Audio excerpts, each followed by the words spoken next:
Penciptaan para malaikat. Perlu diketahui bahawa sesungguhnya Allah Subhanahu wa taala dah menciptakan malaikat terhadap 4 malaikat yang mulia, yaitu Israfil, Mikail, Jibril dan Israel. Kepada 4 malaikat yang mulia itulah kemudian Allah menyerahkan segala urusan para makhluk yang berada di alam semesta ini. Kemudian kepada para malaikat Jibril, Allah memberikan tugas sebagai penyampai wahyu dan risalah. Para malaikat Mikail, Allah memberi tugas sebagai pengatur hujan dan pemberi rezeki. Pada malaikat Israel, Allah memberi tugas sebagai pencabut nyawa, dan malaikat Israfil, Allah memberi tugas sebagai peniup sangkakala. Dalam suatu riwayat, Ibnu Abbas RA berkata bahwasanya malaikat Israfil memohon kepada Allah Subhanahu wa taala agar diberi kekuatan untuk membawa langit ketujuh. Kemudian Allah mengabulkan dan memberikannya kekuatan lagi untuk menguasai angin. Allah juga memberinya kekuatan untuk mencabut gunung. Kemudian Allah memberinya kekuatan memegang binatang buas, dan juga Allah memberinya rambut yang lebat, yaitu mulai dari bawah kedua telapak kakinya hingga kepalanya. Sedangkan beberapa mulut dan lisannya ditutup dengan beberapa hijab, yang sama membaca tasbih kepada Allah di setiap lisannya dengan 1000 bahasa.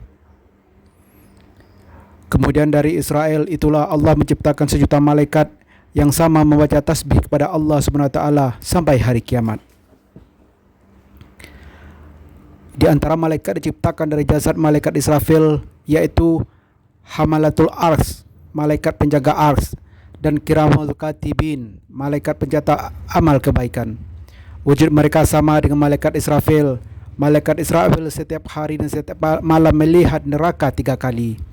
Maka ia merendah dirilah ia dan menangis hingga badannya lemas, karena lemasnya diumpamakan seperti tali tambur. Dan tangisannya yang menyayat, andaikan Allah SWT tidak membendung air mata malaikat Israfil, sungguh bumi ini akan penuh dengan air matanya. Maka jadilah air mata itu bagaikan banjir taupan yang pernah dialami oleh Nabi Nuh beserta umatnya. Karena besarnya malaikat Israfil, andaikan ditumpahkan seluruh air laut, air telaga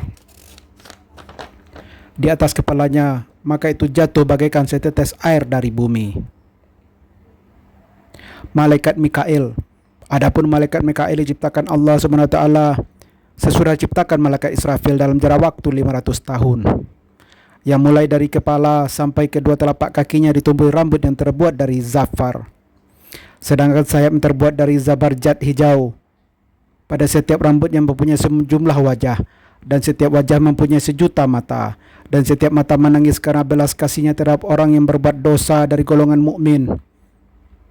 Dan dalam setiap wajah mempunyai 1 juta mulut, pada setiap mulut terdapat 1 juta lidah, dan setiap lidah berkata dengan mulut, pada setiap mulut terdapat 1 juta lidah, dan setiap lidah berkata dengan 1 juta bahasa. Kemudian pada setiap lidah memohon ampun kepada Allah Subhanahu wa taala terhadap orang-orang mukmin yang berbuat dosa. Dan pada setiap matanya meneteskan air mata 70.000 tetesan. Kemudian dari tetes air mata tersebut Allah menciptakan 1 malaikat yang wujudnya seperti malaikat Mikail, yang mereka sama membaca tasbih kepada Allah SWT sampai hari kiamat. Dan nama-nama dari malaikat itu adalah Karobiyun, yang mereka ditugaskan untuk membantu malaikat Mikail, yang diserahi untuk mengatur turunnya hujan, tumbuh-tumbuhan, membagi rezeki dan buah-buahan. Maka tidak ada satu pun ada di dalam laut buah-buahan menempel pada pohon serta tumbuhan yang berada di atas permukaan bumi. Tidaklah terlepas dari pengawasan dari seorang malaikat yang diserahi tugasnya tersebut. Malaikat Jibril. Adapun malaikat Jibril ini diciptakan Allah sesudah menciptakan malaikat Mikail dalam jarak waktu 500 tahun. Para malaikat Jibril memiliki keistimewaan, yaitu mempunyai 600 sayap. Mulai dari kepala sampai kedua telapak kakinya terdapat rambut-rambut yang terbuat dari zafaran. Sedangkan matahari berada di kedua matanya. Pada setiap rambutnya bersinar bagaikan rembulan dan bintang. Setiap hari malaikat Jibril masuk ke dalam lautan cahaya 370 kali. Maka ketika ia keluar dari lautan cahaya, maka meneteslah setiap sayap 1 juta tetesan. Kemudian Allah menciptakan dari 1 tetesan tersebut 1 malaikat yang wujudnya seperti malaikat Jibril. yang mereka sama membaca tasbih kepada Allah Subhanahu wa taala sampai hari kiamat. Nama malaikat itu adalah ruhaniyun. Malaikat maut. Adapun wujud malaikat maut itu wujudnya sama dengan malaikat Israfil, baik wajahnya, lisannya, sayapnya, besar kekuatannya, tidak dikurangi dan tidak ditambahi. Demikianlah beberapa urutan penciptaan malaikat. Semoga menjadi ilmu bermanfaat bagi kita semua. Assalamualaikum warahmatullahi wabarakatuh.